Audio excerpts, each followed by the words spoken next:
Hello and welcome to Cartoonist Kayfabe. My name is Jim Rugg. Ed Piscor. And I'm Tom Scholey. Today we're going to continue our month-to-month look at Watchmen with number 9. But before we do, Ed, tell us about Red Room. Murder on the Dark Web for Fun and Profit is the name of the game in Red Room Comics. If you see these issues on the stands, just scoop one up. Any random one will do you because they all tell a complete story. And you can get these comics at your local comic shop. The free Comic Book Day comic is a good primer. If your store has them, ask them for a copy. If not, go to my Patreon, patreon.com/edpiscor.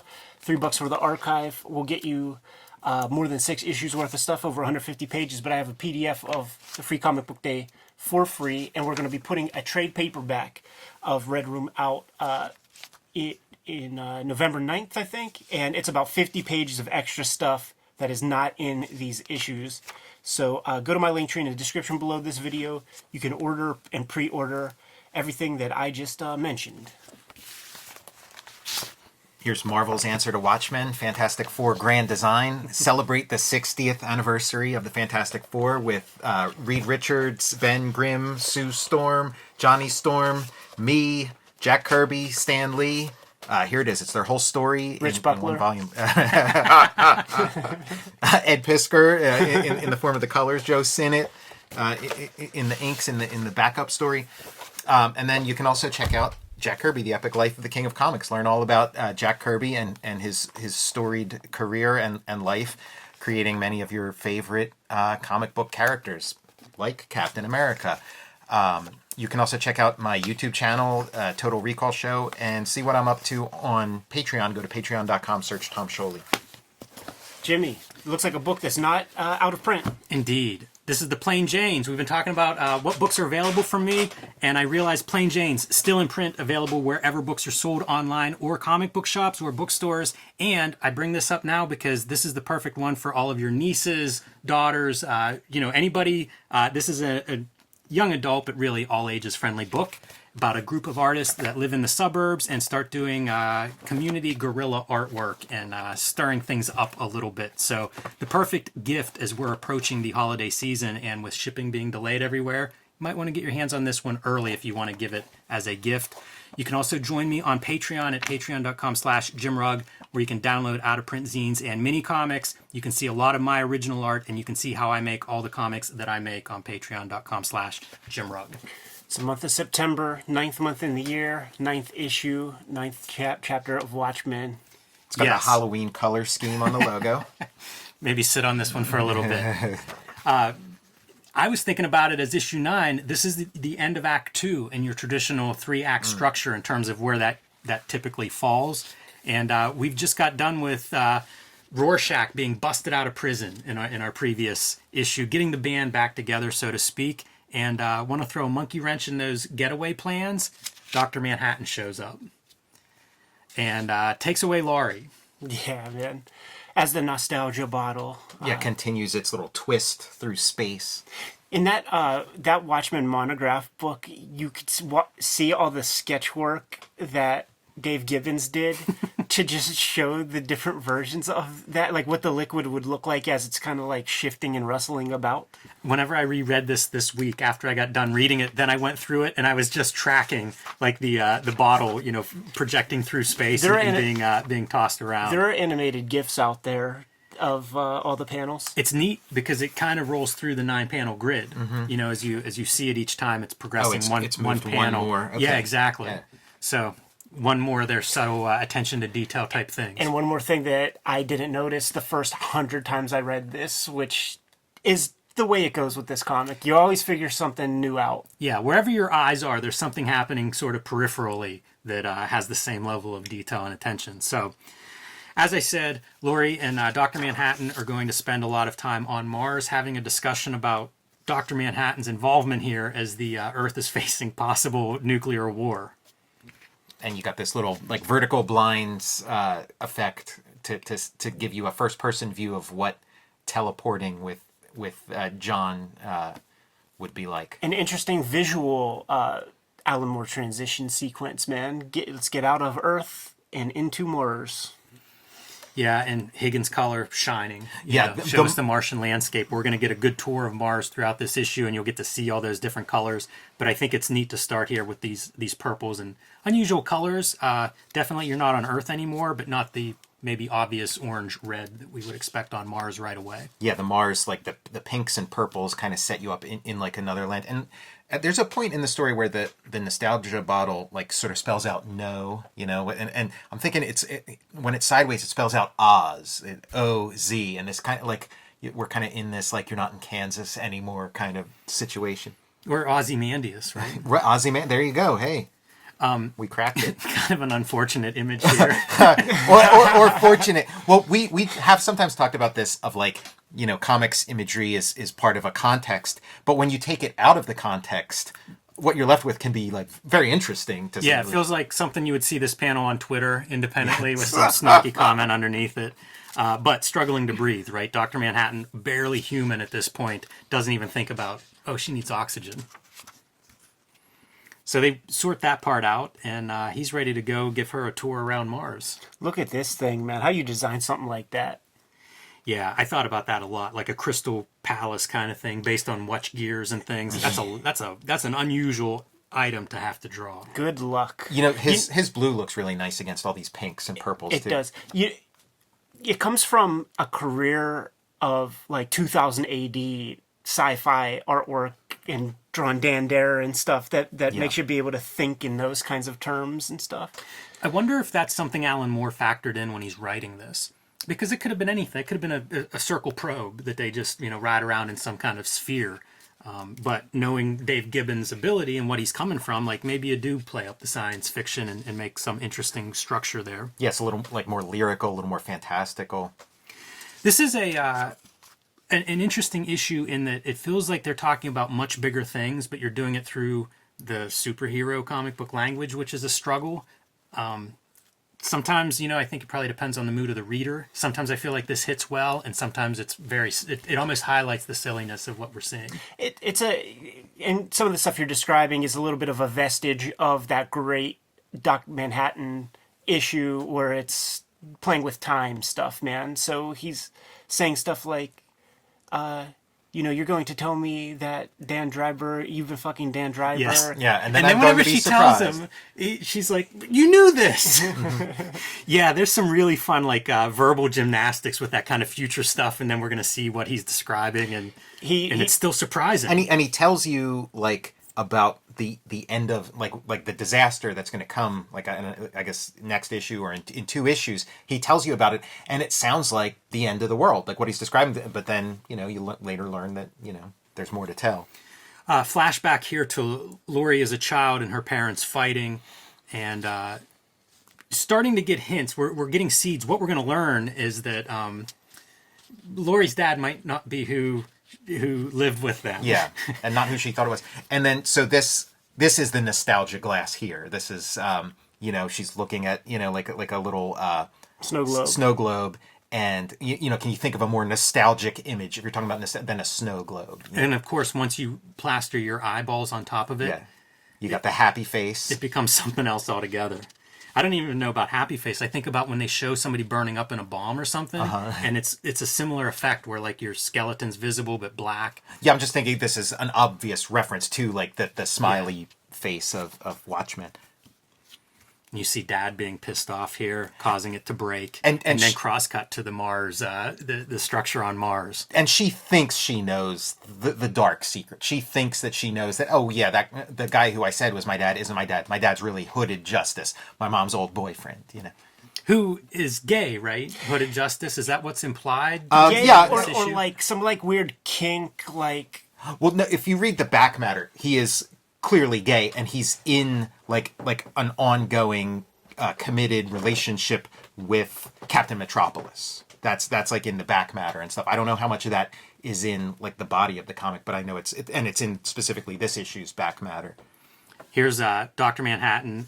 After Laurie admits to the thing he says, she's going to admit to, she's like, but you already knew that. And he's like, you've replaced me. I have no connection to humanity. And now you're asking me to save humanity. Like, you see how futile it is. And nevertheless, let's go. Let's take a tour. Let's take a spin around Mars. And you know what, man? Like, there's that part where he's talking about, like, look at the sandstorms, look at the dust storm. And she's like, yeah, whatever. I feel like that's something that we could all relate to whenever, like, you might get a really cool opportunity and something really, really rad, or maybe, you know, a famous person comes and visits the studio, but that'll never impress your wife or girlfriend. You're like, yeah, but like... You know what? When I say like the stuff they're covering in this, depending on your mood, is maybe how you read it. That's exactly what I'm describing, because like on one hand, she's seeing something that no human being has ever seen and doesn't appreciate at all because she's somewhere else, you know, like mentally and emotionally, she's fixated on this other thing and just no sells this amazing, you know, sight. It'd be the greatest thing any human eyes have ever taken in, but instead she's not in that mind space. Yeah, she's mad that you didn't take out the trash. Cut back. So here's a flashback of Laurie training, and I am shocked because I'm watching this and I'm like, oh, she's a young woman here, you know, she's training to be a superhero and stuff. No, she's and you 13. turn the page and she's 13. Well, I mean, like, It's probably the biggest Dave Gibbons weird drawing piece of this whole series. Yeah, I mean, it looks like a woman. But who does she evoke in this sort of like how she's dressed and what she's doing?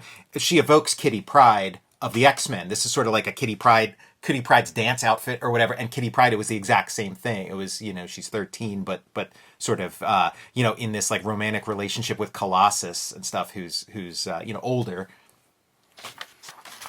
It took me, it definitely turned whenever I learned she was 13. It was kind of like, huh. I did relook at that. I love this panel because of the way it's constructed with the foreground figures. Yeah. I think that's a really interesting composition. And they're showing Byron. I can't remember what his last. Yeah, Mothman. But he's you know lost his mind. He's around the bend. And pretty uncomfortable scene. And Laurie is speaking like a child, being very open and saying things that maybe aren't polite to say. Fun scene, interesting scene. This is another one where it's like the dynamic of the different characters that are in this scene and interacting. That's the gymnastics I love seeing Alan Moore pull throughout this series. You know, it's funny because you call out the visual, right? And yeah, it just looks like regular Laurie, you know, at the front, and so, but she's 13, and then like the stuff she's saying, like even a 13-year-old would have more manners than so. So it's like looks like a woman and talks like a 9-year-old or a 6-year-old. It's just like those guys are too removed from little kids at that moment or something. When they first started sending back photos of like Mars from like whatever the most recent probe was, I was kind of disappointed at like the colors. They weren't. It was just kind of like it was, you know, just kind of brown and just looked like real orange. Yeah, looked like not even like I wish it was more orange. It just looked like you drove a little bit outside of Pittsburgh and walked around. Like it was very disappointing. I wanted to see a little more. Higgins Hollywood, better than the real Martian landscape. Great colors. It's fun coming through. I like this issue because you see some different stuff. There's so much of this story is set in, you know, in New York and everything. This is a great alternative. And you know, when they started making like the Watchmen prequels and stuff before Watchmen, it's like, how do you do a prequel to Watchmen when Watchmen contains like the past and the present in it? And so this narrative is jumping all over like the time frame, you know. So we're, you know, various ages of Laurie. It's not a strictly linear narrative. You have this linear, you know, sort of framing sequence on Mars, but then we're jumping all over time here. It's funny whenever she's describing Dr. Manhattan and seeing him for the first time, and you know, he had a great body, but it was blue. And we're getting the Laurie's eye view here. So this is her point of view. She's looking, and then Mrs. Manhattan is giving her the stink eye. Yeah, we've seen different versions of that throughout this sucker. Yeah, it is good because she's also, the way this is positioned, giving us the stink eye. Yeah. You know, it's our point of view looking through Laurie's eyes. And so then the first time you're reading this, it sounds like, you know, this fucking creep, the comedian, is like hitting on, you know, the new Silk Spectre. And then, you know, once you sort of get that bit of knowledge, fresh bit of information, it kind of like, you know, you realize what's actually going on here. Gets her involved in nicotine. Yeah, it's a strange scene, given what we think we know about Laurie's mom and comedian. And the sort of shocks and surprises and twists of Watchmen, we've kind of experienced those a long time ago. So you're kind of left with, okay, I know what the twist is, and so this thing that kind of hinges on a twist, you're kind of looking at other stuff now in this reading. And Laurie's still trying to convince him that aren't humans more important than this rubble, this dust that you're showing me? And repeating of the 2 panels, right? Yeah, man. And yeah, we get this slow zoom on the Olympus Mons. Yeah. Mons Vernus. The 15-mile volcano pokes through the atmosphere. It's fun, the Alan Moore as the tour guide through Mars. Mm-hmm. He's like, these writers, man, when they're dealing with something, like they will read voraciously about the subject, and it'll become that thing of like wanting to let you know all the cool shit. Just like the From Hell chapter 4, whenever it's like the tour of London and everything. The other thing is, we're 9 issues in. Gibbons is struggling with deadlines. Is this some improv on Alan Moore's part? Like that's probably a quick page right there. And you know the Dr. Manhattan character is probably the most like autobiographical character for an Alan, where it's like he is a writer. He does kind of have this outsider perspective, and he's also interested and deeply, profoundly interested in a lot of stuff that nobody else gives 2 shits about. And so a lot of his conversations probably are like this, you know, where he's like telling somebody about something they just couldn't care less. Now we're cutting back to a banquet in 1973 where Laurie and Comedian have another altercation. This is after she read Under the Hood, so she knows the deal about what that guy did to her mom. And we have like a little bit of stuff, a little bit of like Nixon kind of stuff, where you have like G. Gordon Liddy and all the Watergate guys bragging about how they killed or how they got the comedian to kill Woodward and Bernstein to sort of bury the whole Watergate story, which allows Nixon to become like the president in perpetuity in this alternate universe. Just don't ask where he was the day JFK got assassinated. Yeah, exactly. And I mean, Alan Moore, you know, did like an extensive book about like the CIA and like all the little, you know. Brought to light, man. We'll be covering that at some point. Yeah, you wonder if that book spins out a research that was, you know, maybe began around the comedian. Look at those colors, man. So gorgeous. And Laurie continuing to try to explain this, pulling out files and information that she carries in that bag. Not really clear what that's about, but like throwing out bits and pieces of her past and the story that is being flashed back throughout this. So this says no, and then she says no. You're not my fa. Yeah, and the comedian's face with the slash in it, and then the happy face symbol with the blood slash in it. There's just all this like visual poetry. It's interesting to think about that scar on comedian, because at one point I think in this issue, Laurie or somebody refers to it as it looks like he's grinning. He's sneering, yeah. And then we get the big happy face, which as far as I know is like a real thing on Mars, like a giant sort of happy face meteor. With a little blemish under the eye there. So her world has imploded. The little glass menagerie gimmick has shattered. But that's what it took to impress Doc Manhattan enough to accept the challenge, man, to save the universe. Thermodynamic miracles or something. I like the exchange here where she says something like, oh, so you're just going to, you know, none of this stuff matters, right? And then he's like, no, of course it matters. And like, she's like, well, you're just saying that to disagree with me because that's what you do. And then realizing that he's, you know, come around to her side. Yeah, talking about fertilization of, millions of sperm finding the one egg. Some of this stuff's a little bit... I mean, this is some of the more awkward, I think, phrasing coming through here. Like this chapter, it is kind of fun. It is like a change of pace and flying through Mars and all that kind of stuff. But the last couple chapters I've enjoyed so much. And this one was a little bit clunkier. I didn't enjoy it as much. Again, it also hinges on a big surprise reveal that the surprise I learned, over a decade ago. So, Tom, one time we had a conversation about like a series. I think it was in regards to Preacher, but how there are certain storytelling highs and lows inherent in a series. And I feel like this issue falls into that kind of low moment, right? Like we're setting up now for Act 3. Yeah, they're we're setting up sort of the getting the pins. team all together, and that's a lot of what this issue is. It's kind of like bridging us into what's going to be. All right, we've got our ducks in a row. Let's head to Antarctica. And it feels like that's kind of what this issue is in some ways. Yeah, you're setting things up, but like the end of Act 2 should be kind of, super fun also, which like the issue prior to this was more like the sort of things you'd associate with the end of Act 2. And again, like my memory of this is this being like a super awesome, super memorable chapter, which again, it's only in that first reading that you really get that full effect. It's certainly a different tone than the rest of the series, which I commend them for doing. Setting it on Mars and kind of showing that backdrop does make for an interesting place to do some exposition and to allow, Alan Moore to channel his inner Dr. Manhattan, if you will. And this is like a classical setup too, where it's like somebody interceding with God on behalf of humanity. Like she's so like the only thing that would make it more classical is if there were also like sort of like a devil figure with her, trying to like convince him why he should just ignore humanity and let it destroy itself. Yeah, well, he's going to go hang out with Rorschach for a bit, so we'll get some of that perspective. My favorite part about this issue really is like I'm ready to read those final 3. It's been a while since I've reread them, and I feel like we've turned the corner now. Like the team is getting together and sort of focused on a goal.